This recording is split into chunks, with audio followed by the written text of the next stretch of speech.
the new power consumer. For me, it's sometimes how you cut the gem that makes it special. So rather than cutting the gem by the usual demographic segments, I decided to try to find a way to cut it that would be most valuable to an organization like yours. If you look at where the income is, it's not among young people. It's among people in their 40s and 50s. If you look at discretionary income, it even soars higher.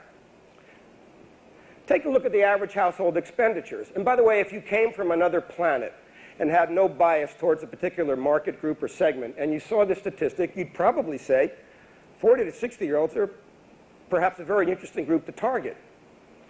Look at the purchase of automobiles,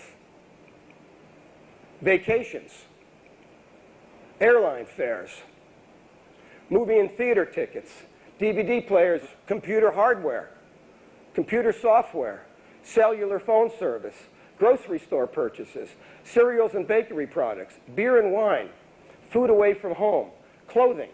By the way, I want to make a point about this too. I think a disservice is being done to the media industries that you've got people sculpting and segmenting the population who aren't really tracking what's going on in the population.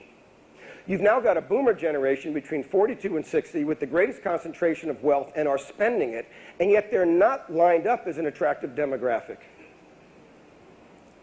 And it stands to reason that the anchor, the linchpin perhaps, that holds so much of our youth-oriented media together is the belief that as people are entering into their teens and early 20s, they're forming their perspective as to who they are and how they'll dress and what they'll wear and what they'll buy and what cars they'll drive. And then they stay with those for a lifetime because people don't do a lot of changing and reinventing.